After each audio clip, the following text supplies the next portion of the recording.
আমরা আল্লাহ তাআলার বড়ত্ব, শ্রেষ্ঠত্ব, মহানত্ব, বিশালত্ব প্রকাশ করলাম। আসুন আমরা সোজা আলোচনার দিকে চলে যাই। আমার আগের দুজন মেহমান খুব সুন্দর উপস্থাপনা দিয়ে সুন্দর কথা তারা উপস্থাপন করেছেন। আমি শেষ ক্লাসে একটু ভাঙ্গাচূড়া, এলেমে কালাম তো তেমন কিছু নেই, কিছু ভাঙ্গাচূড়া কিছু কথা বলতে চাচ্ছি। আমাকে সময় দেওয়া যাবে তো নাকি? সবাই সময় দিতে রাজি আছি তো? জোরে বলি ইনশাআল্লাহ। আসুন আমরা সোজা আলোচনার দিকে এই মুহূর্তেই চলে যাচ্ছি। গতকালকেও গত পরশু প্রচণ্ড খড়তাপ ছিল। আজকে একটু আমরা স্বস্তির নিঃশ্বাস ফেলতে পারছি, তবু দিনে মনে হয় গরম ছিল না? দিনে চরম গরমের প্রখরতা ছিল।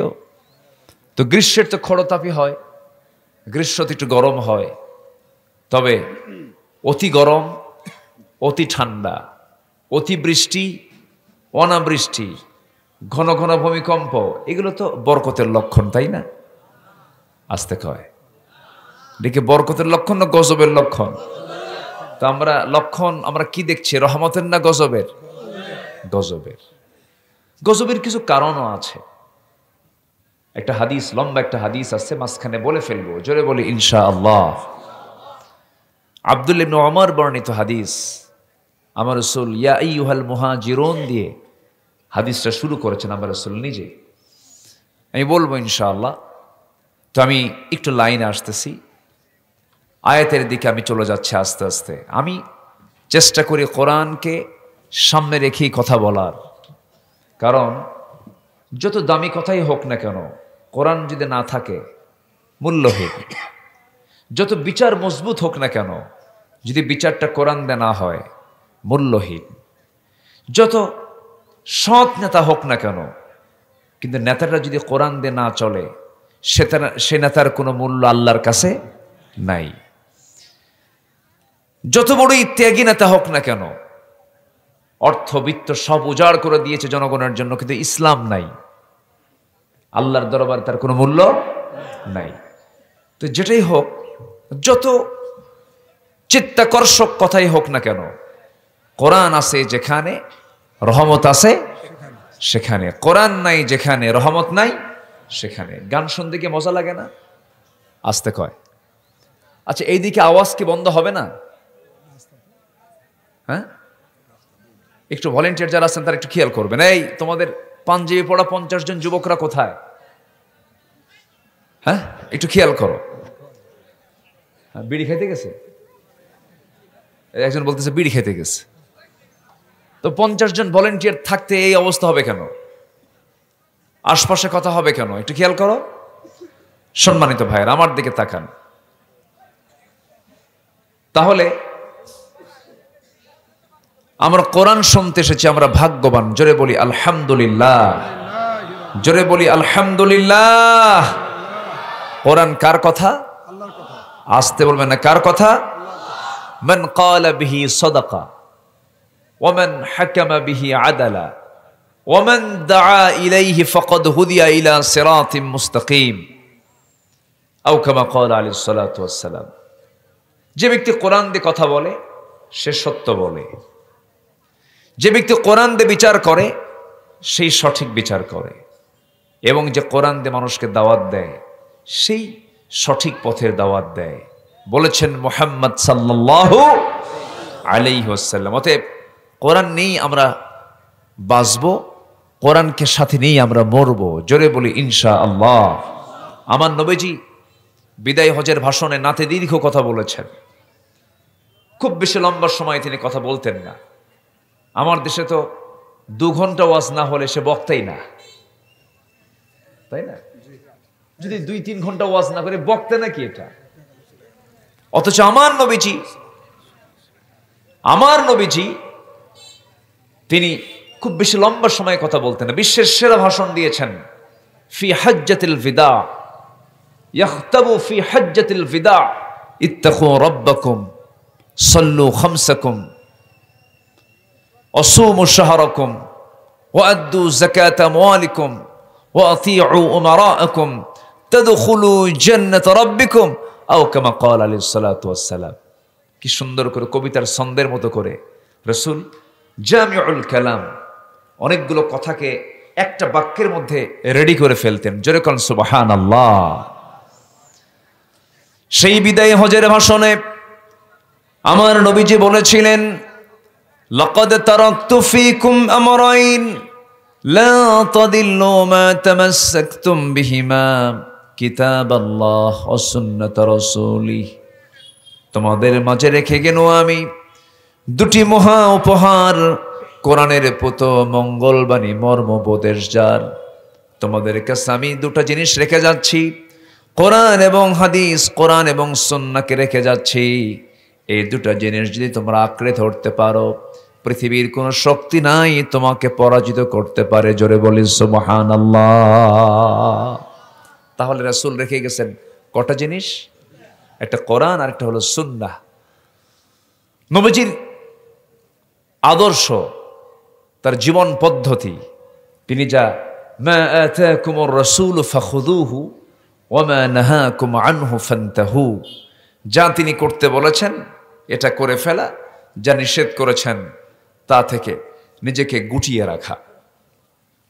সম্মানিত ভাইয়েরা, আমি আল্লাহকে মানলাম, রসুলকে মানলাম না, আমার ঈমানকে আনা হয়েছে না। আমি কোরআনকে মেনেছি, হাদিসকে মানলাম না, বিশ্বাস করলাম না, আমার কি ঈমান আনা হয়েছে না। তাহলে আল্লাহকে পেতে হলে রসুলকে লাগবে, আবার আল্লাহর মোহাব্বত পেতে হলে রসুলের মোহাব্বতও লাগবে। এগুলো শর্ত কে জড়িয়ে দিয়েছেন? আল্লাহ জড়িয়ে দিয়েছেন।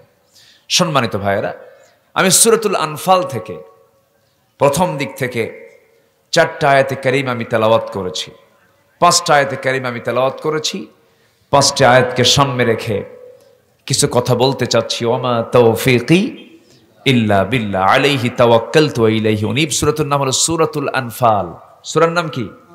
সূরাতুল আনফাল। আনফাল হচ্ছে এর যার অর্থ হলো যুদ্ধলব্ধ মাল, অর্থাৎ যুদ্ধ করতে গিয়ে মুসলমানদের যখন বিজয় হয়ে যায়, সেই যুদ্ধে রেখে যাওয়া যে সম্পদগুলো, সেই সম্পদ যখন মুসলমানদের হস্তগত হয়, এটাই হলো যুদ্ধলব্ধ মাল, সম্পদ। তাহলে সূরার নাম হলো যুদ্ধলব্ধ মাল। তাহলে যুদ্ধ এটা কি রাজনীতির বাইরে না রাজনীতির ভিতরে? আসতে কয়, রাজনীতির বাইরে না রাজনীতির ভিতরে? যুদ্ধ কি এমনি লাগে? রাজনীতি ছাড়া কি যুদ্ধ হয়? তাহলে যারা মাহফিলে মানে আলোচকদেরকে কন্ডিশন করে দেন যে হুজুর আপনি আলোচনা করবেন, তবে রাজনীতি মুক্ত আলোচনা, বলে না এরকম বলেন যে হুজুর রাজনৈতিক কোনো বক্তব্য দেওয়া যাবে না, এমন ওয়াজ করবেন আকাশের আর কবরের। দুনিয়া আমরা দেখে নেব, দুনিয়া দেখবে ওরা, আর আমাদের ওয়াজ করতে বলতেছে কোথাকার? আকাশ আর কোথায়? কবর, জমিন ওরা দেখবে। সম্মানিত, আমার কথা কি শোনা যাচ্ছে? সবাই শুনতে পাচ্ছেন তো? বলি আলহামদুলিল্লাহ। কিন্তু যে সূরাটা আমি নামটা বললাম, এই নামটা কি মনে হয় যে এটিকে রাজনীতির বাইরের কোনো সূরা? যুদ্ধলব্ধ মাল, অর্থাৎ ইসলামে যুদ্ধনীতি, রাজনীতি, চুক্তিনীতি, অর্থনীতি, ব্যক্তি, সমাজ, পরিবার, রাষ্ট্র সব নিয়ে ইসলামের কথা, কোরআনের কথা আছে না নাই? আসতে বলবেন না, আছে না নাই? আছে। আমার বন্ধুগণ একটু কান লাগাবেন। শুধু নামাজের জন্য, শুধু রমজান মাসে রোজা রাখার জন্য আল্লাহ তাআলা এত বড় কোরআন নাযিলের কোনো প্রয়োজন ছিল না। আমার আল্লাহ তাআলার নামাজ পড়ো, বেশি কথা তো না, কিন্তু সূরা ফাতিহা থেকে শুরু করে নিয়ে সূরা নাস পর্যন্ত 114টা সূরার মধ্যে আল্লাহ রাব্বুল আলামিন শুধু নামাজের কথা বলেন নাই, ধর্মীয় কিছু অনুশাসন, গদবাদা কিছু হুকুম মানার জন্য আল্লাহ রাব্বুল আলামিন এত বড় কোরআন নাজিল করেন নাই।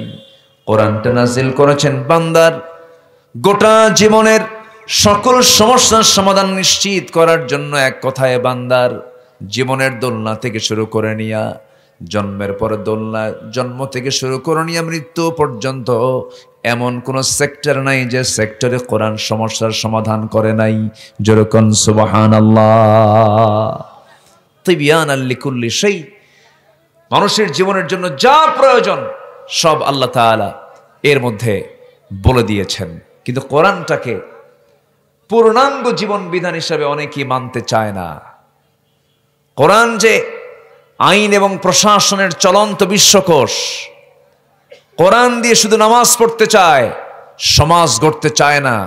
সমাজ গড়তে বিশ্বাসী নয়, দেশ গড়তে বিশ্বাসী নয়, রাষ্ট্র গড়তে বিশ্বাসী নয়। এমন কিছু মুসলিম নামধারী মুনাফিক আছে না নাই? আছে। তাদের কাছে আমাদের বক্তব্য ভালো লাগবে না। আমি কি কথা বলবো? কথা কি বলবো? আমি কথা কি বলতে, সবাই কি শুনতে রাজি আছেন তো ইনশাআল্লাহ? আমার দেশে কিছু মুসলমান আছে, এরা সুদের কারবার করবে, আবার নামাজও পড়বে। এগুলো তো মনে হয় এলাকায় নাই, রাজশাহীতে আছে। সুদও খায়, আবার সেই সুদখোর আবার মসজিদ কমিটির সভাপতি হয়। আছে নাকি? আছে। অনাবৃষ্টি কেন হবে না? হ্যাঁ, অনাবৃষ্টি হবে না কেন? আমার দাদার আমলে এত ভূমিকম্প হয়নি, এখন মাসে মাসে ভূমিকম্প হয়। ঠিক আছে না? ভূমিকম্প কি রহমতের লক্ষণ? ইযা যুলজিলাতিল আরদু জিলজালাহা, সূরা জিলজাল। কিয়ামত যখন আসবে, জমিন প্রকম্পিত হবে। তাহলে জমিন প্রকম্পিত হওয়া কখনোই বান্দার জন্য নিয়ামতের কারণ নয়, এটা গজবের লক্ষণ। গজব কখন আসে? যখন জমিনে পাপ যখন অ্যাভেলেবেল হয়ে যায়। সহিহ হাদিসের একটা বর্ণনা, অনেক লম্বা কথা, আমাকে সময় দিচ্ছেন তো নাকি? জোরে বলি ইনশাআল্লাহ। আজকের সমাজে আমরা যা বসবাস করছি, সমাজের মধ্যে অশ্লীলতা, বেহায়াপনা আগের সকল যুগের চাইতে খুব কম।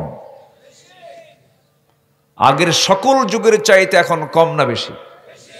আমার তো মনে হয় জাহেলি যুগও ফেল করবে, জাহেলি যুগও পারবে না। এই বিকৃত যৌনাচার জাহেলি যুগে ছিল না। সমকামিতা লূত আলাইহিস সালামের সময় ছিল, কিন্তু জাহেলি যুগের ইতিহাসে কিন্তু আমরা পাই নাই। পাইছি কি আমরা? এটা পাই নাই। আরবদের ভিতরে এই পৌত্তলিকতা প্রীতি ছিল, কিন্তু তাদের মধ্যে আমরা এই সমকামিতা, বিকৃত যৌনাচার, এই নোংরামি, এগুলো ছিল না। এরকম কোন ইতিহাস আমরা পাই নাই। 3 বছরের শিশু ধর্ষিতা, কবর থেকে নারীকে তুলে, মহিলাকে তুলে মৃত নারীকে ধর্ষণ করা হয়েছে। এরপরে লাশটা ফ্রিজ আপ করা হয়েছে, হয়তো হসপিটালে রেখে দেওয়া হয়েছে 3 দিনের জন্য, 4 দিনের জন্য। সেখানেও ধর্ষণ করা হয়েছে। মরা লাশকে ধর্ষণ করা হয়, 3 বছরের শিশুকে ধর্ষণ করা হয়েছে। এমন কোন রেকর্ড আমরা কোন জাহেলি যুগের ইতিহাসে পাই নাই। আগে ছিল ওল্ড জাহেলিয়াত, এখন হয়ে গেছে নিউ জাহেলিয়াত। আগের যুগে জীবন্ত সন্তান পুঁতে, জীবন্ত অবস্থায় পুঁতে হত্যা করা হতো। শুধু ভাঙ্গা পাতিলকে কেন্দ্র করে যুগের পরে যুগ তারা গোত্র যুদ্ধ লেগে রাখত। মেয়ের সন্তান হলো কেন? ওই প্রসূতি মা ডেলিভারির যন্ত্রণা যখন শুরু হয়ে যেত, তখন সে করতো কি, গর্তের কাছাকাছি চলে, আস্তে করে গর্তের কিনারে গিয়ে বসতো। সন্তান যদি ছেলে হতো কোলে নিয়ে চলে আসতো, মেয়ে হলে পরে জীবন্ত পুঁতে গর্তের মধ্যে ফেলে পাথর চাপা দিয়ে শেষ করে দিত। কিন্তু আজকের যুগে কি হয়, পেটে সন্তান চলে এলো, ডায়াগনস্টিক সেন্টারে চলে গেল, ক্লিনিকে যাওয়ার পর ডাক্তারকে বলে দেখো তো লিঙ্গ নির্ধারণ করে দাও, ছেলে হলো না মেয়ে হলো। ছেলে হলে পরে সন্তান রেখে দেয়, মেয়ে হলে পরে সেখানে অ্যাবর্শন করে শেষ করে দেয়। আগে ছিল অফলাইনে হত্যা, এখন হয় অনলাইনে হত্যা। কি লাইনে? এখন অনলাইনে হত্যা হয়। আমি কি ভুল বলতেছি? আমার বন্ধুগণ, অশ্লীলতা বেহায়াপনাটা এত মারাত্মক আকার ধারণ করেছে, বাবা নিচে দর্শকের কাতারে দাঁড়িয়ে থাকে, ষোড়শী একটা কন্যাকে, ষোড়শী মেয়েকে, 16 বছর 14 বছরের মেয়েটাকে, একটা বেগানা একটা প্রাপ্তবয়স্ক মেয়েকে মঞ্চের উপরে তুলে দিয়া বাবা তার মেয়েকে বলে মা তুমি নাচো। মাটা নাচে, মেয়েটা নাচে, বাপ সহ জনগণ হাতের তালি মারে। আছে না নাই? এ রাজশাহী তো আছে না নাই? হাতের তালি তো মারি, আবার মাইক নিয়ে বাপ মেয়ের জন্য দোয়া চায়, মাশাআল্লাহ সবাই আমার মেয়ের জন্য দোয়া করবেন, সে যেন আরো ভালো করে নাচতে পারে। কিসের জন্য দোয়া চায়?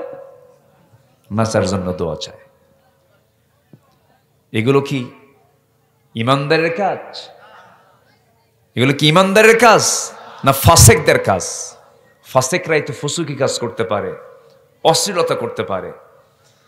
আমার রাসূল বলেছেন তোমরা যখন 5টি বিষয়ে পরীক্ষার সম্মুখীন হবে, তখন আমি আল্লাহর কাছে আশ্রয় প্রার্থনা করছি যেন তোমরা তার সম্মুখীন না হও।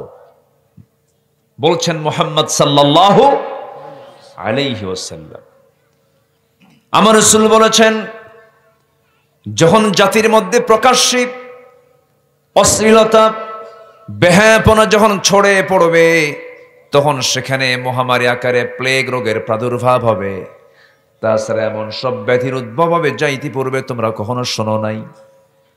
আমরা কি করোনা নামে কোনো এরকম জাতীয় কোনো কিছুর আমরা ইতিহাসকে আমরা আগে জানছিলাম নাকি? জানি নাই। এই ভাইরাসটার নামও আমরা জানতাম না। এই যে নতুন নতুন রোগ, নতুন নতুন মহামারী আমরা নিয়মিত দেখতে পেতেছি, এটার জন্য 1 নাম্বার কারণ উল্লেখ করেছেন, সেটা হলো অশ্লীলতা বেহায়াপনা যখন সমাজে বেড়ে যাবে। এটা তুলে ধরেছেন 1 নম্বরে মুহাম্মদ সাল্লাল্লাহু আলাইহি ওয়াসাল্লাম। ঘটনা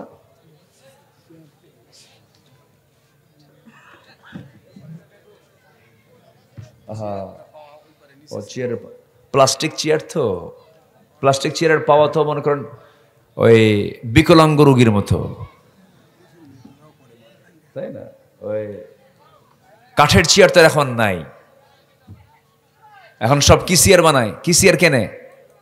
প্লাস্টিক না, প্লাস্টিকের চেয়ার তো পাওয়া খুব মজবুত না। জি, কষ্ট হচ্ছে নাকি আপনাদের? আল্লাহ সবাইকে শেষ পর্যন্ত, শেষ তক, শেষ অবধি থাকার তৌফিক দান করুন। জোরে বলি আমিন।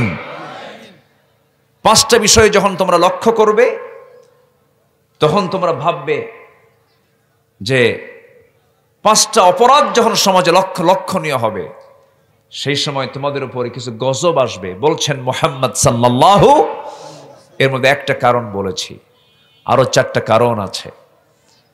সম্মানিত ভাইয়েরা, বোরকা না পড়ে মার্কেটে যায় কার মেয়ে, কার মা, কার বোন, কার স্ত্রী, নিজেকে প্রশ্ন করলে তার জবাব আছে না নাই? আসতে বলবেন না, আছে না নাই? আছে। ভাইরে, ইসলাম শুধু নামাজের মধ্যেই নয়, ইসলাম শুধু আনুষ্ঠানিক কিছু ধর্মীয় ইবাদতের মধ্যে নয়, ইসলামকে দিয়ে আমার গোটা জীবনকে সাজাতে হবে। গোটা জীবনকে সাজাতে বলেছেন কে? ইন্নাদ-দীনা ইনদাল্লাহিল ইসলাম। আল্লাহ তাআলা বলছেন নিঃসন্দেহে একমাত্র আল্লাহর কাছে মনোনীত জীবন বিধান হচ্ছে ইসলাম। ইসলাম ছাড়া অন্য কিছু মানলে ইমান আছে, না গেছে? ইমান আছে না গেছে? এদেশে ইসলামী দলও আছে, অন ইসলামী দলও আছে, আছে না নাই? বলে ওরা যারা ইসলামী দল না তারা কি বলে, আমরা ইসলামী দল করি না, আছে না নাই? আমার দেশে প্রকাশ্যে এরকম করে বলার মতো লোক আছে না নাই? যদি বলা হয় আপনি কি কোনো দল করেন, ইসলামী দল করেন? না, আমি ইসলামী দল করি না। তাহলে মুসলমান যদি দল, অবশ্যই তাকে করতে হবে, সেই দলটা করতে হবে কি দল? যেরকম কি দল? ইসলামী দল। দল নিয়ে কোরআনে প্রশ্ন আছে না নাই? দল নিয়ে কবরেও বান্দার প্রশ্ন আছে না নাই? আছে। কবরে প্রশ্ন হবে কয়টা বলেন তো? কয়টা প্রশ্ন? হাজার হাজার প্রশ্ন উত্তর জমা করে, স্টাডি করে বিসিএস পরীক্ষার প্রস্তুতি নিতে হয়। আর কবরে প্রশ্ন হবে মাত্র, তাও প্রশ্নপত্র ফাঁস, প্রশ্নপত্র ফাঁস। আল্লাহ বলে দিলেন মাত্র কয়টা প্রশ্ন হবে? 3টা প্রশ্ন। এটা কি বিসিএস এর মতো প্রশ্ন?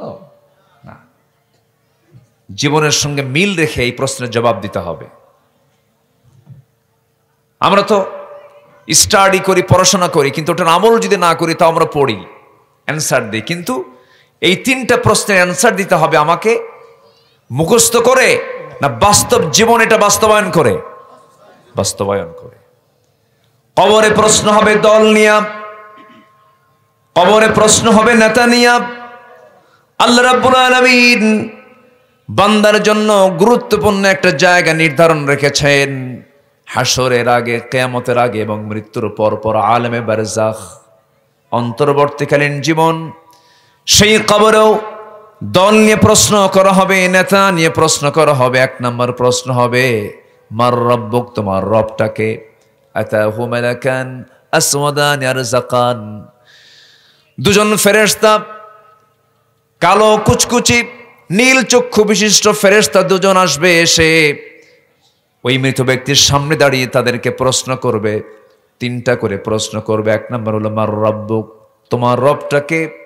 ইমানদার যদি তার জীবনে রব হিসেবে যদি আল্লাহকে সব জায়গায় যদি মেনে নিয়ে দুনিয়া থেকে বিদায় হয়ে যায়, সঙ্গে সঙ্গে সে বলে ফেলবে রব্বি আল্লাহ, আমার রব হচ্ছেন আল্লাহ তাআলা। নাম্বার 2, ওমা দীনুক, ওমা দীনুক ইন্নাদ দীনা ইনদাল্লাহিল ইসলাম, তোমার দিনটা কি? তোমার দলটা কি? তোমার জীবন বিধানটা কি? তোমার ইজমটা কি? তোমার তন্ত্রমন্ত্র কি? এই জাতীয় যখন প্রশ্ন যখন বান্দাকে করা হবে কবরে, দুনিয়াতে কোনো বান্দা যদি ইসলামী দল করে দুনিয়া থেকে বিদায় নিয়ে নেয়, ইসলামটাকে জীবনের সকল জায়গায় প্রাধান্য দিয়ে যদি ইসলামকে মেনে চলে দুনিয়া থেকে বিদায় হয়ে যায়, ব্যক্তি জীবনে ইসলাম, সমাজ জীবনে ইসলাম, দলীয় জীবনে ইসলাম, রাজনীতির ময়দানে ইসলামকে যদি সে মেনে যায়, সেই দিন প্রশ্ন হওয়ার সঙ্গে সঙ্গে বলবে দিন ইয়াল ইসলাম, আমার জীবন বিধান হলো ইসলাম, আমার ধর্মের নাম ইসলাম। ওমান হাদার রাজুল, আমার নবীজির ছবি, আমার নবীজির চেহারার সামনে, কবরবাসীর সামনে যখন স্ক্রিনে যখন না হবে, বলা হবে ওমান হাদার রাজুল, এই লোকটাকে, ওমান হাদার রাজুল, এই লোকটাকে, এই মহান ব্যক্তিটাকে। সঙ্গে সঙ্গে যে দুনিয়ার জিন্দেগিতে কোনো নেতা না বানায় একজন নেতাকে নেতা বানিয়েছিল, তিনি হচ্ছেন মুহাম্মদ সাল্লাল্লাহু, মুহাম্মদ সাল্লাল্লাহু। আমার নবীকে নেতা না মেনে অন্য কাউকে নেতা মানার লোক আছে না নাই? বলেন, আসতে বলবেন না, আছে না নাই? আছে। যখন বলা হবে এই লোকটার নাম কি, এই লোকটার পরিচয় কি, সঙ্গে সঙ্গে ওই সমস্ত বান্দা যারা দুনিয়ার জিন্দেগিতে নবীর দল করে দুনিয়া থেকে বিদায় নিয়েছে, নবীর জন্য মার খেয়েছে, নবীর দল করতে গিয়ে মামলা হামলা বরণ শিকার হয়েছে, ওই সমস্ত বান্দাগুলো সেদিন সঙ্গে সঙ্গে বলবে নবিয়ুনা মুহাম্মদ সাল্লাল্লাহু, মুহাম্মদ সাল্লাল্লাহু আলাইহি ওয়াসাল্লাম। এই যে 3টা প্রশ্নের জবাব হয়ে গেল, প্রথম মঞ্জিল, প্রথম স্টেজ আমি পার হয়ে গেলাম। এই 3টা প্রশ্নের জবাব যদি কোনো বান্দা দিতে পারে, বাকি মঞ্জিলেও সেই বান্দা নাজাত পেয়ে সোজা জান্নাতে চলে যাবে। যেরকম সুবহানাল্লাহ। আমরা কি কবরে সেই জবাব দিতে প্রস্তুত আছি তো ইনশাআল্লাহ? নামাজ না পড়া আসতে কয়, নামাজ না পড়ে আমার দেশে নামাজি মুসলমান বেশি না বেনামাজি মুসলমান বেশি? নামাজি না বেনামাজি? বেনামাজি। আল্লাহরে ফাঁকি দেয় জানেন, আল্লাহকে ফাঁকি দেয়। ওই লোকের মতো এক লোক বলে, আল্লাহ আমার বাড়িতে এই ছাগলটা আছে, ছাগলটা পেটে বাচ্চা আছে, আল্লাহ তুমি যদি এই ছাগলটার পেট থেকে যদি সুস্থভাবে যদি 4-5টা বাচ্চা দাও, তুমি যদি ভালো করে সুস্থ অবস্থা আমার 4-5টা বাচ্চা যদি তুমি দিতে পারো, আল্লাহ যাও তোমার পথে আমি একটা উট কুরবানি দেব। কি কথা কি বুঝতেছেন আপনারা? আল্লাহর কাছে চাচ্ছে কি? ছাগলের বাচ্চা। ছাগলের বাচ্চা জন্ম নিলে কি দেবে? কি কুরবানি দেবে? দেবে উট কুরবানি। তো এই দোয়া শুনে আরেকজন বলতেছে, আচ্ছা তুই কি পাগল নাকি? মাত্র ছাগলের জন্য তুই আবার উট কুরবানির নিয়ত করলি কেন? কারে বুঝিস না, ফাঁকি দিয়ে বিয়ান দিচ্ছি। ফাঁকি কাকে দিতে চায়? আজ কাকে ফাঁকি দিতে চায়? সম্মানিত ভাইয়েরা, আজান হয় দিনে কয়বার? আসতে বলবেন না কয়বার? এই ডাক কি কোনো নেতার ডাক, কোনো ব্যক্তির ডাক, বিশেষ লোকের ডাক? এই ডাকটা মূলত কার? আসতে বলবেন না কার ডাক? এই ডাকে যে বান্দা না জাগে সে বান্দাকে আল্লাহ সেদিন মনে রাখবেন না ভুলে যাবেন? আসতে কয় মনে রাখবেন না ভুলে যাবেন? এটা কি আমার কথা না আল্লাহর কথা? আল্লাহ নিজেই বলছেন আমি তাকে ভুলে যাব। ওয়ালা তাকুনু কাল্লাযীনা নাসুল্লাহ ফানসাহুম আনফুসাহুম। আল্লাহু আকবার। আল্লাহ সেদিন ভুলে যাবেন, উপায় আছে? এবং আল্লাহ তাআলা আরো রাগ করে বলছেন আর এক জায়গায়, কি খেপে গেছেন, কি রেগে গেছেন? এই আয়াতগুলো বান্দা যদি জানতো, বান্দা অন্তত 5টা বার আজান শোনার সঙ্গে সঙ্গে অস্থির হয়ে যেত।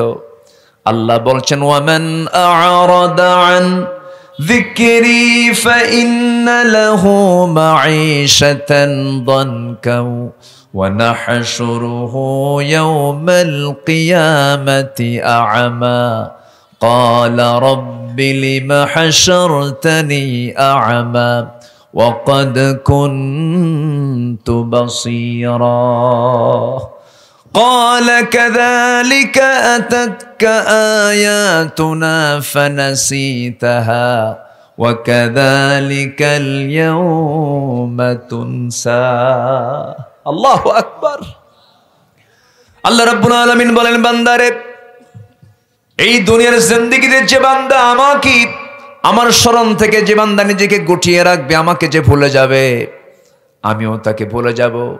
এবং শক্ত কথা আল্লাহ বলেন, আমি তাকে কিয়ামতের দিন আমি তাকে কানা করে তুলব, অন্ধ করে তুলব, চোখে দেখবে না বান্দা।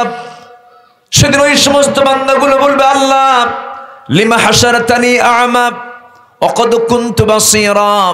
যারা আরবি বোঝেন আরবি, যারা অর্থ বোঝেন কোরআন যারা বোঝেন, দেখেন একদম সোজা কথা, শাব্দিক অর্থ। সেদিন বান্দা বলবে, আল্লাহ আমার তো চোখ ভালোই ছিল দুনিয়াতে, আমি তো চক্ষুওয়ালা ছিলাম, আমাকে অন্ধ করে কেন তুললা? আল্লাহ বলবেন, ও বান্দা আমি তোর সামনে কি আয়াতগুলো দেই নাই? আমার নিদর্শনগুলো তুই দেখিস নাই? তুই আমাকে গুটিয়ে রেখেছিস, আমাকে ভুলে গেছিস, আমিও তোকে আজকে ভুলে গেলাম। আল্লাহ যদি ভুলে যান উপায় আছে? আল্লাহ যদি ভুলে যান উপায় আছে? আল্লাহ ভুলবেন না আমাকে, আমি কার ডাকে সাড়া দেব? আসতে বলবেন না কার ডাকে সাড়া দেব? কয়ক্ত? আসতে বলবেন না কয়ক্ত? ইয়ারলি, ইয়ারলি, মান্থলি কি উইকলি, বাৎসরিক, মাসিক, সাপ্তাহিক না দৈনন্দিন? কয়বার? আসতে বলবেন না কয়বার? 5 বার। আল্লাহ আমার জন্য 5 বার তাকে ডাকাকে ফরজ করে দিয়েছে।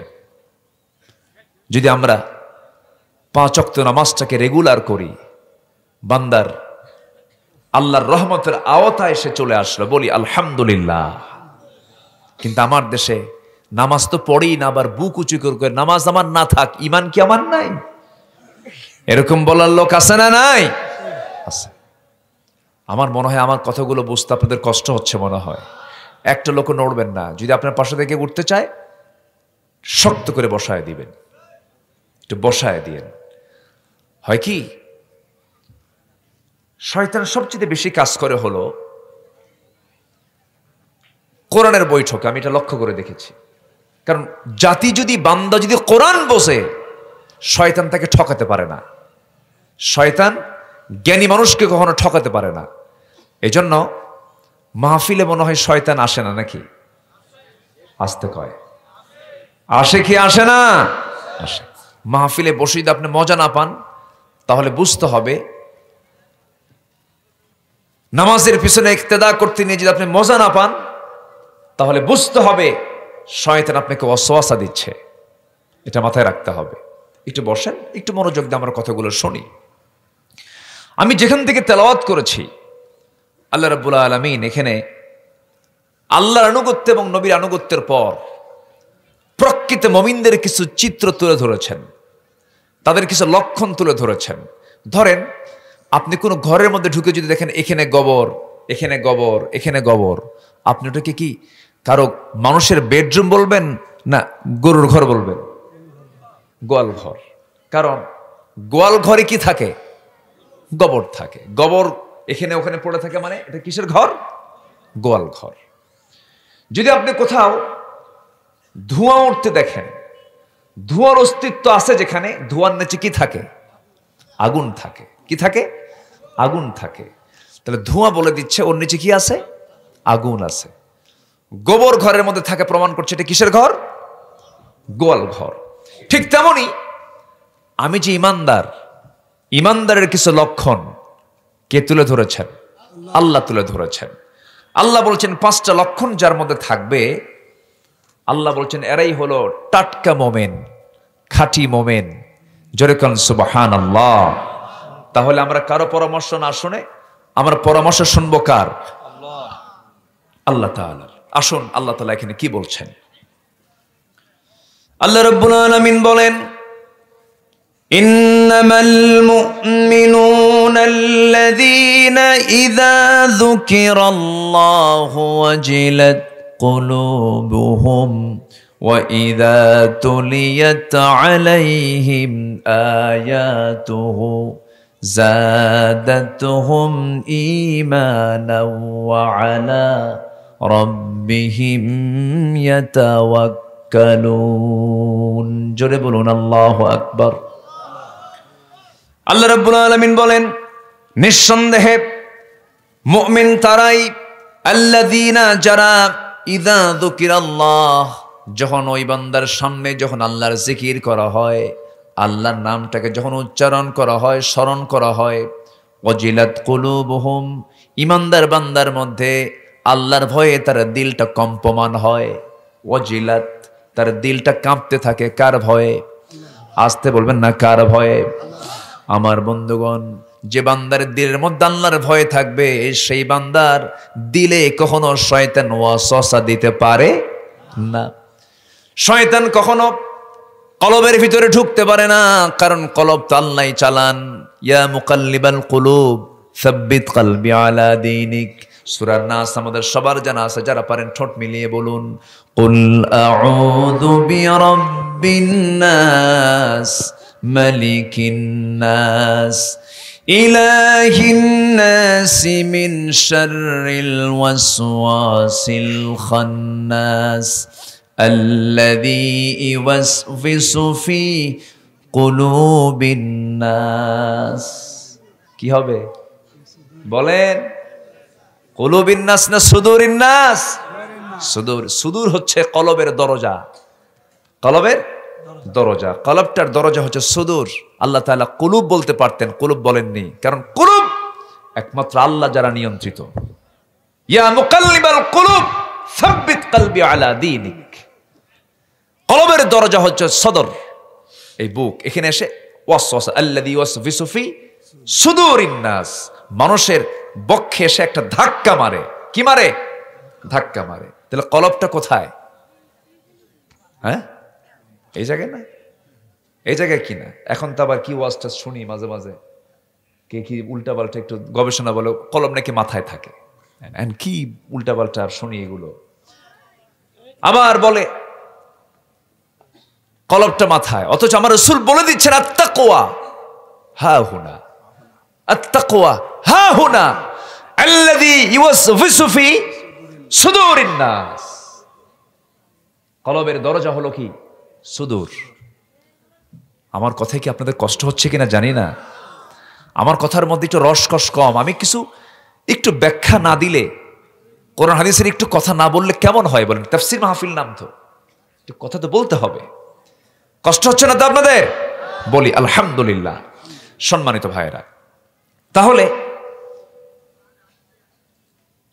এই দিলের ভিতরে ভয় থাকতে হবে কার?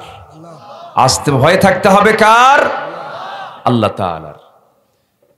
ইমানদারের লক্ষণ হলো যখন বান্দার সামনে আল্লাহর নামটা না হয়, আল্লাহর ভয়ে তার দিলটা কম্পমান হয়, তার দিলটা কাঁপতে থাকে, আল্লাহকে সে ভয় করতে থাকে। আল্লাহ আমার সবকিছু দেখেন, আল্লাহ আমার সবকিছু শোনেন, আল্লাহ আমার সবকিছু বোঝেন। আমার আপনার সমস্ত কর্মজীবনের সমস্ত কাজ, সমস্ত আমার কাজের সমস্ত সবকিছুর বড় সাক্ষী তিনি আমার কে? আল্লাহ তাআলা। আমার আল্লাহ রাব্বুল আলামিন মুমিনদের কিছু লক্ষণ তুলে ধরতে তিনি এক নম্বর লক্ষণের কথা এটাই বললেন, যখন আল্লাহর জিকির করা হয়, আল্লাহর নাম যখন না হয়, তখন তাদের আল্লাহর ভয়ে তাদের দিলটা কাঁপতে থাকে। এখানে জিকির শব্দটা আসছে, আল্লাহর স্মরণ মানে শুধু আল্লাহর নাম বারবার নেওয়া মানে যে আল্লাহর স্মরণ তা কিন্তু নয়। নামাজও একটা জিকির, কোরআন তেলাওয়াত একটা জিকির। আবার নামাজ শেষ করলাম, নামাজ পড়ে যখন বাইরে বের হব, যে কাজগুলো করবে এই কাজগুলোর মধ্যে আল্লাহর হুকুম মেনে চলাটাও এটা জিকির। আল্লাহু আকবার বলেন। কোরআনে এগুলো কথা আছে না নাই? একটু আয়াত কয়েকটা বলে ফেলি, একটু মনোযোগ দিয়ে শোনেন। আল্লাহ রাব্বুল আলামিন জিকির দিয়ে নামাজকে বুঝিয়েছেন, জিকির দিয়ে কোরআন তেলাওয়াতকে বুঝিয়েছেন। ফাআইনা তাযহাবুন ইন হুয়া ইল্লা যিকরুল লিল আলামিন। আবার জিকির দিয়ে নামাজ বোঝানো হচ্ছে, ইযা নুদিয়া লিস-সালাতি মিন ইয়াউমিল জুমআহ ফাসআউ ইলা যিকরিল্লাহ। কেউ আবার খুতবার কথা বলেছেন, জুমার খুতবাকেও জিকির বলা হয়েছে, আবার নামাজকেও জিকির বলা হয়েছে। আমার বন্ধুগণ, আবার যেমন নামাজ যখন শেষ হয়ে গেল, খুতবা যখন শেষ হয়ে গেল, আল্লাহ রাব্বুল আলামিন আবার এবার বেশি জিকির করতে বলছেন। فَإِذَا قُضِيَتِ الصَّلَاةُ فَانتَشِرُوا فِي الْأَرْضِ وَابْتَغُوا مِنْ فَضْلِ اللَّهِ وَاذْكُرُوا اللَّهَ كَثِيرًا। জোরে বলুন আল্লাহু আকবার। যখন নামাজ আদায় হয়ে গেল, জমিনে ছড়ে পড়ো, ব্যাংকে যাবি, ব্যবসা করবে, রাজনীতি করবে, যা কিছু করবে, রাষ্ট্র চালাবে, বিচার করবে, সব জায়গায় আমি আল্লাহ আমার নামটা বেশি করে নিবা, আমার জিকির বেশি করে করবা। মানে ব্যবসা করতে নিয়ে ওজনটা ঠিক করবা। ওয়াইলুল লিল মুতাফফিফিন, ওজনটা ঠিক না করলে তোমার জন্য ধ্বংস হয়ে যাবে। ওজন ঠিক করা মানে এটা জিকির। এটা কি জিকির? ব্যবসা করতে গিয়ে ওজন ঠিক করবে, চাকরি করতে গিয়ে সময় ঠিক মতো আদায় করবে, হক আদায় করবে, মালিকের হক আদায় করা তোমার জন্য এটা জিকির। আল্লাহ রাব্বুল আলামিন বলছেন, বাইরে যখন বের হবে নামাজ থেকে, সে সময় বেশি করে যে ওয়াযকুরুল্লাহ কাসীরা। আমার বন্ধুগণ, এই জিকিরগুলা করতে বলেছেন তিনি আমার কে? আল্লাহ তাআলা। নাম্বার 2 হলো 5টা লক্ষণ যার মধ্যে থাকবে সে হলো মুমিনের মধ্যে 1 নাম্বার লক্ষণ আমি বলেছি, আল্লাহর নাম নিলে পরে তার দিলের মধ্যে তার দিলের মধ্যে কম্পমান সৃষ্টি হয় কার ভয়ে? আল্লাহর ভয়ে। নাম্বার 2 হলো وَإِذَا تُلِيَتْ عَلَيْهِمْ آيَاتُهُ زَادَتْهُمْ إِيمَانًا وَعَلَى رَبِّهِمْ يَتَوَكَّلُونَ। যখন তার সামনে যখন কোরআনে কারিমের তেলাওয়াত করা হয়, কোরআন শোনার সঙ্গে সঙ্গে ইমানটা যদি একটু দুর্বল থাকে, কোরআন শোনার সঙ্গে সঙ্গে তার ইমানটা 100 গুণে বৃদ্ধি পেয়ে যায়। যেরকম সুবহানাল্লাহ। তাহলে ইমান বৃদ্ধির চার্জার হলো কোরআন। ইমান বৃদ্ধির চার্জার কি? কোরআন। কিন্তু সুপরিকল্পিতভাবে শিক্ষা সিলেবাস থেকে ইসলাম নির্মূলের এক গভীর ষড়যন্ত্র চলছে। মাথায় রাখতে হবে, প্রয়োজনে শুক্রবারে অনেকে খোলা থাকবে, শিক্ষা প্রতিষ্ঠান, এই জাতীয় কথাও আমাদের কানে আসছে। সম্মানিত ভাইয়েরা, সম্মানিত ভাই সব, যেদিন থেকে মুসলিম জাতিকে কোরআন থেকে বিচ্ছিন্ন করার ষড়যন্ত্রে মেতে উঠেছে, সেদিন থেকে এই গোটা পৃথিবীতে মুসলমান লাঞ্ছিত, বঞ্চিত, ঘৃণিত হচ্ছে। ঠিক কিনা? আজকে যদি মুসলিম জাতির সম্পর্ক যদি এই কিতাবের সঙ্গে থাকতো, গোটা পৃথিবীর নেতৃত্ব, কর্তৃত্ব আজকে মুসলমানদের হাতেই থাকতো। আমি কি ভুল বলছি? সম্মানিত ভাইয়েরা, সম্মানিত বন্ধুগণ, আজকে ইসলাম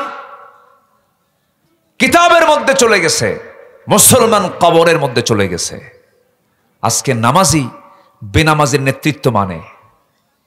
আজকে একজন আলেম বেনামাজি দুনিয়ার মতবাদে বিশ্বাসী নেতার পিছনে গিয়ে পা চাটে। আসতে বলেন কেন? আসতে বলেন কেন? আছে না নাই? আবার এমনও আলেম আছে, হাসতে হাসতে ফাঁসির মঞ্চে চলে যায়, বাতিল শক্তির কাছে মাথা নত করে না। আছে না নাই? আছে না নাই? সম্মানিত ভাইয়েরা, সম্মানিত বন্ধুগণ, আজকে যদি মুসলিম 56টি মুসলিম রাষ্ট্র যদি আজকে যদি একটা প্ল্যাটফর্মে আসতো, 180 কোটি মুসলমানের দুনিয়া, মাত্র 1 কোটি ইহুদি আল্লাহর দেওয়া নাম মুসলমানদের প্রথম কিবলা বাইতুল আকসাকে তার অবরুদ্ধ করার সাহস পেত না। আমি কি ভুল বলছি? কিন্তু আজকে মুসলমানকে এক না বিভক্ত? বলেন, এক না বিভক্ত? শুধু কি বিভক্ত না, শততা বিভক্ত, বিভিন্ন ভাগে বিভক্ত হয়ে আছে আজকে মুসলমান। আজকে ইহুদিরা মুসলিম পরিবারের মেয়েদেরকে উলঙ্গ করে ঘর থেকে বের করে দিয়েছে। আজকে আমার দেশে মিস বাংলাদেশি কম্পিটিশন হয়, সুন্দরী কম্পিটিশন হয়, সেই কম্পিটিশনে মার্কিং করা হয়। মার্ক দেখে, নাম্বার দেয় বিচারক, ওর মাথা থেকে পা পর্যন্ত দেখে। এটা কি ইসলাম কখনো অ্যালাউ করতে পারে? এই জাতীয় নোংরা কাজ হলে কি সমাজে, এই জনপদে রহমত হবে না গজব হবে?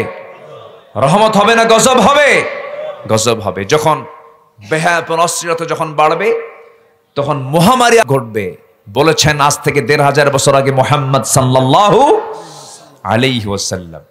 আসেন দোয়া করে দিই, দোয়া করে দিই নাকি? এই যে উঠে যাচ্ছে যে,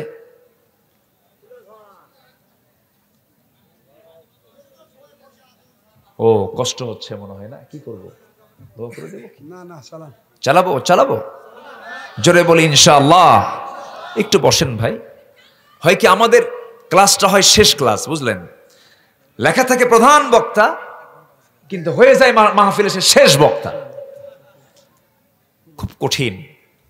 পেশাবের চাপ, বিড়ি খাওয়ার চাপ, ঘুমের চাপ, বাড়ি যাওয়ার চাপ, সব চাপে আমি মহাচাপ। কি করব?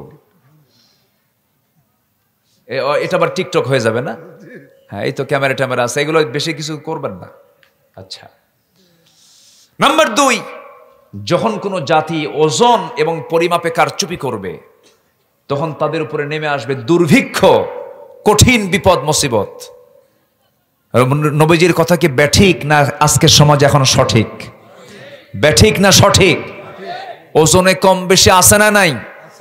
মাছ কিনতে গেছে আজ থেকে 10 বছর 12 বছর আগে কোন এক মাছের বাজারে, আমাকে দেখে মাত্র লম্বা একটা সালাম দিল মাছ বিক্রেতা। হুজুর, আমি আপনার খুব ভক্ত, খুব ভালোবাসি হুজুর আপনাকে। তাই? আলহামদুলিল্লাহ। তো আমাকে মাছ নেন এই কথা বলেন। আমি নিজেই বললাম, ভাই আপনি যখন আমার খুব ভক্ত, একটু মাছ দেন। তো মাছ উনি ওজন টোজন করলো। ওই সময় তো ওই যে ডিজিটাল মাপটা ছিল না, ওই যে কি বলে দাড়ি পাল্লা দিয়ে যা মাপে, এই মাপে দেখি যে সে এত পরিমাণ বেশি দিল, মনে হয় আধা কেজি 1 কেজি বেশি হয়ে গেল। তো বললাম যে ভাইজান, এরকম করে ব্যবসা করলে তো আপনার লস হবে, আমাকে বেশি দিয়ে ফেললেন তো, হুজুর একটু দোয়া করে দিবেন। তো আমি দাম টাম দিয়া মাছটা নিয়ে এসে পরে আমি আরেক দাড়ি পাল্লায় তুলে দেখি আরো হাফ কেজি নাই, আরো হাফ কেজি নাই। তাহলে এমন দোয়া চাইলো, এখন কি দোয়া হয় না বদদোয়া হবে? কম। এই হলো জাতির দশা। ওজনে কম দিলে চালাক মনে করে। ওজনে কম দিলে কি মনে করে? চালাক। ওজনে যে কম দেয় সে কি চালাক না ধোঁকাবাজ? ধোঁকাবাজ। তখন দুর্ভিক্ষ চলে আসে। রাসূল নাম্বার 3 বললেন, যখন কোন জাতি যাকাতকে জরিমানা মনে করবে, যাকাত আদায় করবে না, দান সদকা কমিয়ে দেবে, ধনী মানুষগুলো যখন কৃপণ হয়ে যাবে, তখন আসমান থেকে বৃষ্টি বর্ষণ বন্ধ হয়ে যায়। যাকাত তো দেয় সমাজে। আজকে যাকাত চালু আছে না সুদ চালু আছে? সুদ চালু আছে। এই কথাগুলো আপনি শুধু শুনছেন না, কথাগুলো প্রযুক্তির কল্যাণে মিডিয়ার সব জায়গায় রেকর্ড হয়ে যাচ্ছে। গোটা দুনিয়া কালকে সাপ্লাই হয়ে যাবে, কোটি কোটি মানুষ শুনবে, দেখবে। এগুলো খুব গুরুত্বপূর্ণ হাদিস কিন্তু বলছি আপনাদেরকে। ইবনে মাজাহ শরীফের হাদিস, সিয়াসিত্তার হাদিস। আমার নবীজি 1 নাম্বার বললেন, যখন অস্থিরতা বেড়ে যাবে, মহামারী রোগের প্রাদুর্ভাব হয়ে যাবে, যখন ওজনে কম বেশি হবে, ওজন কম বেশি হওয়ার জন্য দুর্ভিক্ষ চালু হয়ে যাবে, যখন জাতি যাকাত দেবে না, দান সদকা কমায় দেবে, সেই সময় বৃষ্টি বর্ষণ বন্ধ হয়ে যাবে। ভূপৃষ্ঠের যদি চতুষ্পদ জন্তু আর নির্বাক প্রাণী যদি না থাকতো, আল্লাহ কোনোদিন এই জমিনে বৃষ্টি নাজিল করতেনই না। নাম্বার 4 হলো, যখন কোন জাতি আল্লাহ এবং রাসূলের আনুগত্য বাদ দিয়ে অঙ্গীকার ভঙ্গ করে, আল্লাহ তাদের উপরে বিজাতীয় দুশমনদের ক্ষমতাসীন করে দেন। আজকে আমাদের উপরে মাথা চাড়া দিয়ে উঠেছে ইহুদির বাচ্চারা, খ্রিস্টানের বাচ্চারা, ঠিক কিনা বলেন? এর কারণ হলো আমরা নিয়ম ভঙ্গ করেছি কার? আইন ভঙ্গ করেছি কার? আল্লাহ তাআলার। নাম্বার 5, অনেক লম্বা কথা ছিল, আস্তে আস্তে করে বলে আবার ওই মূল আলোচনার দিকে আস্তে আস্তে চলে যাচ্ছি। নাম্বার 5 হলো, তোমাদের শাসকবর্গ, তোমাদের নেতাবর্গ, দেশ যারা চালায়, সমাজ যারা চালায়, ওই সমস্ত শাসকবর্গ যখন আল্লাহর কিতাব মোতাবেক যখন মীমাংসা করবে না, আল্লাহর কিতাব দিয়ে যখন বিচার কার্য ফয়সালা করবে না, আল্লাহর নাজিলকৃত বিধানকে যারা গ্রহণ করবে না, আল্লাহ তখন তোমাদের মধ্যে পরস্পরে যুদ্ধ লাগায় দিবেন। যুদ্ধ মনে হয় নাই? আমার দেশে একই দল, দলের মধ্যে দলীয় দ্বন্দ্ব, কুত্তা গ্রুপ, শিয়াল গ্রুপ। আসতে কয়, এটা কুত্তা গ্রুপ আর এটা কি গ্রুপ? শিয়াল গ্রুপ। মারামারি আছে না নাই? আছে। তাহলে এগুলো কেন হচ্ছে, কি জন্য হচ্ছে? আজ থেকে 1500 বছর আগে এটাকে নির্দিষ্ট করে সব কারণগুলো বুঝিয়ে দিলেন মুহাম্মদ সাল্লাল্লাহু। তাহলে এইগুলো হাদিস থেকে আমাদের শিক্ষা নেওয়ার দরকার আছে না নাই? আছে। আমার বন্ধুগণ, সবাই আমরা দুনিয়া থেকে বিদায় নেব ভাই। 1 নাম্বার হলো, সবাইকে ভুলে গেলেও আল্লাহকে ভোলা যাবে না। আল্লাহর নামটা ঘন ঘন আমরা মুখে নেব। আজান শোনার সঙ্গে সঙ্গে হাইয়া আলাস সালাহ, মসজিদের দিকে রওনা দিয়ে দেব। যখন কোনো বান্দা আজান শোনার সঙ্গে সঙ্গে সুন্দর করে নামাজের নিয়ত ওযু বানায়, হাতের সুগরা গুনাহগুলো তার মাফ হয়ে যায়। বান্দা যখন পায়ে হেঁটে হেঁটে মসজিদের দিকে রওনা দিয়ে দেয়, প্রত্যেকটা কদমে কদমে 10টা করে নেকি তার আমলনামায় লেখা শুরু হয়ে যায়। যখন কোনো বান্দা নামাজের জন্য যখন মুসাল্লায় দাঁড়িয়ে যায়, ইমামের পেছনে যখন দাঁড়িয়ে যায়, নামাজ যখন শুরু করে ফেলে, যখন সে সূরা ফাতিহা যখন বলা শুরু করে, আলহামদুলিল্লাহি রাব্বিল আলামিন, আল্লাহর সঙ্গে সঙ্গে জবাব দেন, হামিদানি আবদি, বান্দা তুই আমার প্রশংসা করলি। আর রহমানির রহিম যখন বলে, আল্লাহ বলেন আথনা আলাইয়া আবদি। বান্দা যখন বলে নাম্বার 3 আয়াত, মালিক ইয়াউমিদ্দিন, আল্লাহ বলেন মাজ্জাদানি আবদি। এরপরে বান্দা যখন বলে ইয়াকা না'বুদু ওয়া ইয়াকা নাস্তাঈন, শেষ আল্লাহ বলেন হাযা বাইনি ওয়া বাইনা আবদি। এরপরে গায়রিল মাগদুবি আলাইহিম ওয়ালাদ-দাল্লিন পর্যন্ত যখন বান্দা বলে, আল্লাহ বলেন বান্দারে, নামাজের মধ্যে এতক্ষণ ধরে তুই যা যা চাইলি সমস্ত চাও আমি কবুল করলাম। এবার যখন বান্দা যখন নত শিরে যখন রুকুতে চলে যায়, আল্লাহ তখন সঙ্গে সঙ্গে অস্থির হয়ে যান। যখন সেজদায় চলে যায়, সেই সময় আল্লাহ তাআলা সব ফেরেশতাকে ডাক দিয়ে বলেন, ও দুনিয়া, ও সমস্ত ফেরেশতারা দেখো, তোমরা বলেছিল আয়াসফিকুদ্দিমা ওয়ায়াসফিকুদ্দিমা ওয়া নাহনু নুসাব্বিহু বিহামদিকা ওয়া নুকদ্দিসু লাক। দেখো তো এই ফিতনার দুনিয়া বান্দাগুলো আমাকে খুশি করার জন্য কেমন করে সেজদা দেয়। এই সমস্ত বান্দা আমারে দেখে নাই, আমার রাসূলকে দেখে নাই, কোরআনকে বিশ্বাস করেছে, হাদিসকে বিশ্বাস করে আমাকে খুশি করার জন্য রুকু করলো, সেজদা দিল। এই সমস্ত বান্দার তামাম জিন্দেগীর সমস্ত গুনাহগুলোকে মাফ করে দিয়া এদের জন্য আমি আল্লাহ জান্নাতের বাজেট পাস করে দিলাম। জোরে কোন সুবহানাল্লাহ। উলাইকা হুমুল ওয়ারিসুন আল্লাযীনা ইয়ারিসুনাল ফিরদাউসা হুম ফিহা খালিদুন। সম্মানিত ভাইয়েরা, আমাকে আপনাকে সিদ্ধান্ত আগে নিতে হবে, আজকে থেকে জীবনে আর নামাজ ছাড়বো না আমরা। সবাইকে রাজি আছেন? যার নামাজই নাই তার ওয়াজ শুনে লাভ কি? অনেকে ওয়াজ শুনতে আসে কিন্তু নামাজ পড়ে না, লাভটা হলো কি? সবাইকে ফজর পড়বো আমরা? এটা হাত তুলে দেখান তো দেখি, হাত তুলে দেখান তো দেখি। জোরে বলি ইয়া আল্লাহ। আমাদেরকে 5 ওয়াক্ত সালাত আদায় করার তৌফিক তুমি আল্লাহ দিয়া দাও। জোরে বলি আমিন, আরো জোরে আমিন। হাত নামান।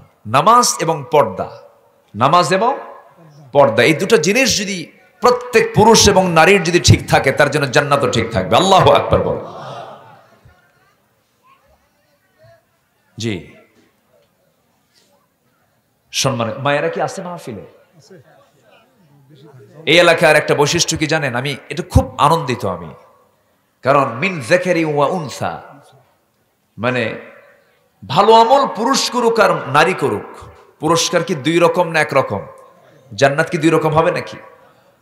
জান্নাত পুরুষের জন্য মনে একটু উন্নত মানের হবে, আর মেয়েদের জন্য মনে ছোট মানের হবে নাকি, এরকম কিছু? জান্নাত সবার জন্য 1 না 2 রকম?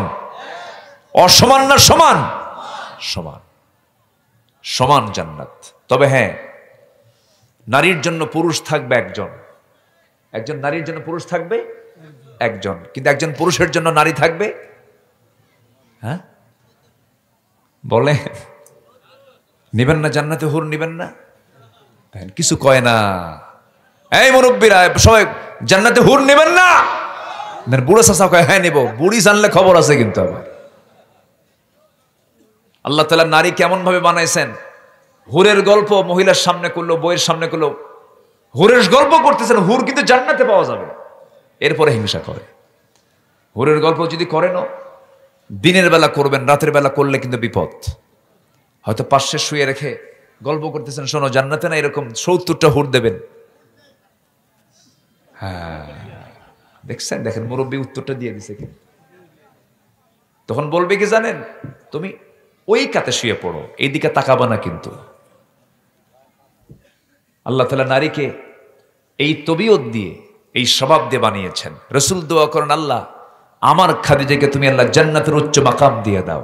মারা গেছেন কিন্তু আম্মা জান আয়েশা সিদ্দিকা রাদিয়াল্লাহু আনহা, তিনি বলতেছেন, হুজুর ওই বুড়ির জন্য এখনো দোয়া করা লাগে? মানে কি, আল্লাহ তাআলা নারীকে এই তবিয়ত দিয়ে বানিয়েছেন, এই স্বভাব দিয়ে বানিয়েছেন। এই স্বভাব আল্লাহ তাআলা প্রত্যেক নারীর মধ্যেই দিয়েছেন। তিনি কে দিয়েছেন? আল্লাহ দিয়েছেন। একদিন সহিহ হাদিস, সাফিয়া আমার নবীজির এক স্ত্রী ছিলেন। তো আম্মা জান আয়েশা বলতেছেন, সে তো খাটো বাটু। রাসূল বললেন, তোমার লাকাদ কুলতি, তুমি যে কথাটা বলেছ, এটা যদি দরিয়ার পানিতে যদি এটাকে যদি ছেড়ে দেওয়া হতো, লামাজাজাতহু, দরিয়ার পানির দুর্গন্ধে পচে যেত। তো মেয়েরা এই সতীনের ক্ষেত্রে, এটার ক্ষেত্রে একটু আপোষহীন, তারা এটাকে মেনে নিতে চায় না। এই বিষয়টা প্রত্যেক পুরুষের মাথায় রাখার দরকার আছে না নাই? আছে না নাই? এটা মাথায় রাখতে হবে। তো আমি প্রথম আহ্বানটা আমি এটাই করব, যারা মাহফিল আসছি, নামাজ এবং পর্দাটাকে আমরা ঠিক রাখবো। জোরে বলি ইনশাআল্লাহ। নামাজে দাঁড়াতে গেলে মেয়েদের নামাজ আগে না পর্দা আগে? বলেন নামাজ আগে না পর্দা আগে? যদি চুল বের হয়ে থাকে নামাজ হবে? নামাজ হবে?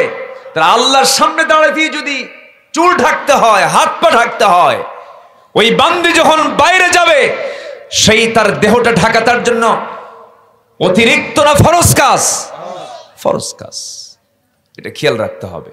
আল্লাহ তুমি প্রত্যেক মাকে পর্দায় থাকার তৌফিক দাও। জোরে বলি আল্লাহুম্মা আমিন।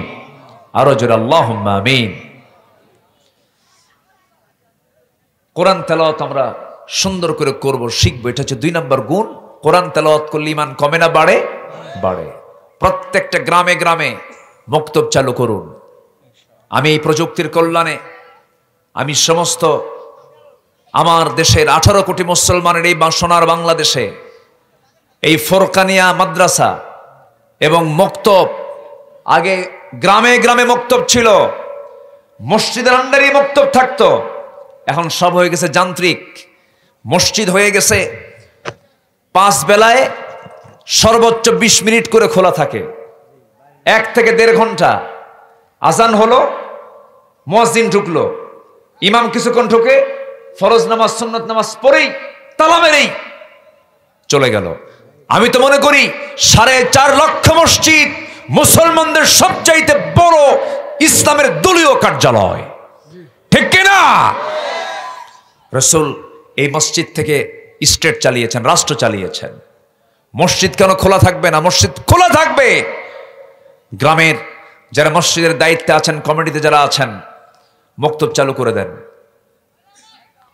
কোরআনের আলো ছড়িয়ে দেন। গ্রামে গ্রামে মক্তব বন্ধ হয়ে সেখানে চালু হয়ে গেছে কিন্ডার গার্ডেন, কেজি স্কুল, ঠিক কিনা বলেন? কেজি ওজন বেশি না শরীরের ওজন বেশি? এই জন্য বাচ্চার গায়ের যে ওজন, ওর চেয়ে ব্যাগের ওজন বেশি। এত বড় ব্যাগ।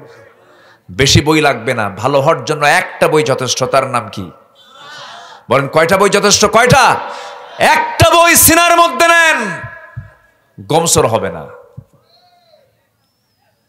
বদমাইশ হবে না, কোন পরনারীর দিকে ইফটিজিং করবে না, ডিস্টার্ব করবে না, মদের বোতল হাতে নেবে না, বাম রামদের কোন দলে যাবে না, আকাম কুকাম করবে না। কোরআন তাকে ফেরত নিয়ে আসবে। আল্লাহু আকবার বলেন। কষ্ট পাচ্ছেন নাকি আপনারা? কথাগুলো কি বলার দরকার আছে? মুরব্বীরা লোকমানের মতো বাবা হন। কার মতো? লোকমানের মতো বাবা হন। আল্লাহ তাআলা বাবার মডেল বানিয়েছেন কোন লোকটাকে বলেন তো? বলেন বলেন বলেন। লোকমানকে বাবার মডেল বানিয়েছেন। আল্লাহু আকবার।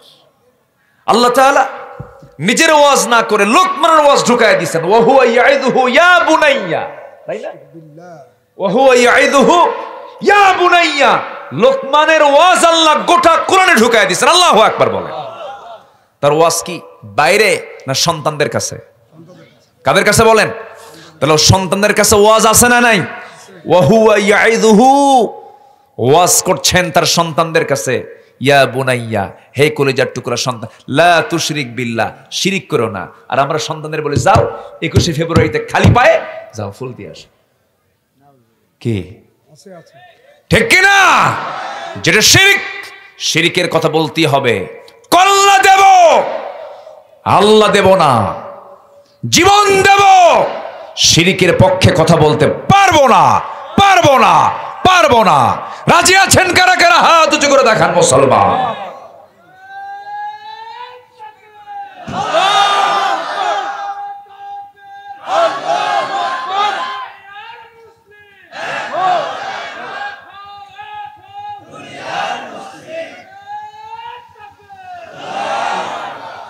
লোকমান তার সন্তানকে নসিহত দিয়েছেন 13টা। কয়টা বলেন তো?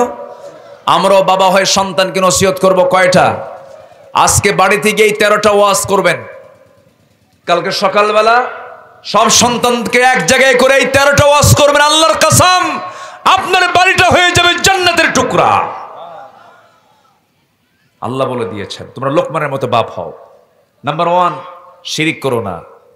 নাম্বার 2, পিতামাতার সেবা করো, তাদের শুকরিয়া আদায় করো।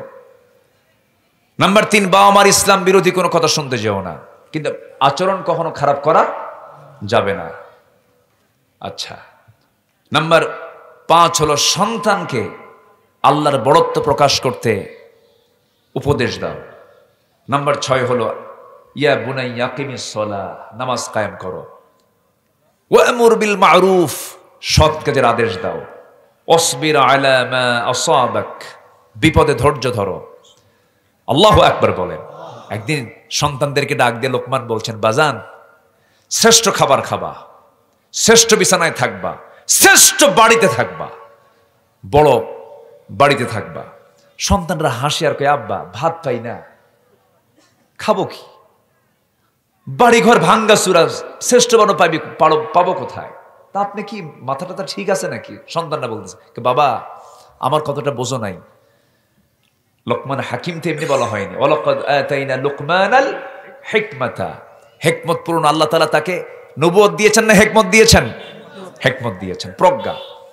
তখন সন্তানরা বোঝেনি, তিনি এখন বলতেছে, বাবা বাজান, আমি যে বললাম তোমরা শ্রেষ্ঠ খাবার খাবে, শ্রেষ্ঠ খাবার মানে হলো কখনো ভরা পেটে খাবে না, যখন প্রচন্ড ক্ষুধা লাগবে তখন তোমরা খাবে।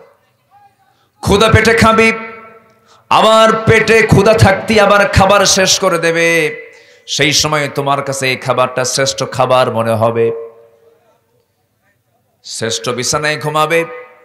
শ্রেষ্ঠ বিছানায় ঘুমানো মানে হলো সেই বিছানায় তুমি ঘুমাতে যাবে যখন তোমার শরীরে যখন পরিশ্রমটা হবে। পরিশ্রমওয়ালা শরীর নিয়ে যখন তুমি ঘুমাতে যাবে, যদি তোমার মাটিও হয়, ওই বিছানায় হবে তোমার শ্রেষ্ঠ বিছানা। কারণ পরিশ্রমের শরীরে যে ঘুমটা হবে, এইরকম ঘুম পৃথিবীর কোনো বিছানায় হবে না। মানে সন্তান, তুমি কম খাও, পরিশ্রম করো, শরীর ঠিক থাকবে, ঘুমটা ঠিক হবে, শ্রেষ্ঠ প্রাসাদে থাকবে, শ্রেষ্ঠ বাড়িতে থাকবে, শ্রেষ্ঠ প্রাসাদে ছাড়া অন্য কোথাও থাকবে না। বলা হলো, আব্বা শ্রেষ্ঠ প্রাসাদ মানে কি? সঙ্গে সঙ্গে বাপ লোকমান বলছেন, বাজান রে, মানুষের মন জয় করবে, মানুষের হৃদয়ে যদি জয় করতে পারো, এটার চাইতে বড় প্রাসাদ আর এই দুনিয়াতে দ্বিতীয়টা নাই। মানুষের মনের রাজ্য দখল করবে। সাইয়েদনা ওমর ফারুক রাদিয়াল্লাহু তাআলা আনহু শুধু অর্ধ পৃথিবীর তিনি রাজত্ব তিনি করেন নাই, শাসন তিনি করেন নাই, তিনি মানুষের মনে রাজত্বের তিনি একটা মুকুটহীন সম্রাটও ছিলেন। মানুষের মনে জয় করেছেন, মনোবিজয় করেছেন। আজকে জোর করে ক্ষমতায় থাকা যায়, জোর করে রাষ্ট্র দখল করা যায়, কিন্তু জোর করে মানুষের মনকে জয় করা যায় না, ঠিক কিনা? যে মানুষের মনের রাজ্যের রাজা, সেই হচ্ছে সবচেয়ে বড় রাজা, মুকুটহীন সম্রাট। আল্লাহু আকবার বলেন। আল্লামা সাইদি রাহিমাহুল্লাহ এক মুকুটহীন সম্রাটের নাম, এক কিংবদন্তি, এদেশের ইতিহাসে অমর হয়ে থাকা একটা নাম। সাইদি একটা ইতিহাস, সাইদি একটি প্রেরণা, সাইদি একটি জজবা। উনি বুঝিয়ে দিয়েছেন, কালিমার পতাকাকে উড্ডীন করার জন্য হাসতে হাসতে মরব, কিন্তু বাতিলদের সামনে মাথা নত করব না। আসতে বলবেন না, জোরে বলেন ঠিক কি না? মানুষ কত বড় কৃপণ হলে এই আচরণটা করতে পারে, মরার পরে দোয়াটাও করতে দেয় না যারা, ওদের মতো কৃপণ আল্লাহর জমিনে আর নাই। সম্মানিত ভাইয়েরা, কষ্ট পেলে ছেড়ে দিই নাকি? আলোচনা তো ধীরে ধীরে কি করব, শেষ করে দেব? চালাবো। আলোচনা তো ধীরে ধীরে শেষের দিকে আসে, জমতে থাকে। হ্যাঁ, এত সুন্দর, আপনারা সুন্দর করে কথা বলছেন, বলি আলহামদুলিল্লাহ। আমার ভাইরা, আমার বন্ধুগণ, একটু কান লাগাবেন, তাহলে আল্লাহ তাআলা বাপ হতে বলছেন কোন ব্যক্তির মতো বলেন? লোকমানের মতো। লোকমান সন্তানকে নসিহত দিয়েছেন 13টা, 9টা বললাম। নাম্বার 10 হলো অহংকার বেশে জমিনে চলাফেরা করো না। নাম্বার 11 হলো দম্ভ ভরে জমিনে চলাফেরা করো না, চলাফেরার মাধ্যমে মধ্যম পন্থা অবলম্বন করো। নাম্বার 3 হলো কণ্ঠটাকে নিচু করো, কারণ ইন্না আনকারাল আসওয়াত লা সাউতিল হামির, সবচেয়ে উচ্চ আওয়াজে কথা বলে গাধা, কিন্তু শুনতে ভালো লাগে না। এই যে 13টা নসিহা করলেন, এই নসিহাগুলো যদি প্রত্যেক পিতা তার সন্তানদের মাঝে যদি এই নসিহাগুলো করতে থাকে, পরিবারটা জান্নাতের টুকরা হয়ে যাবে, সন্তানগুলো আল্লাহওয়ালা হয়ে যাবে।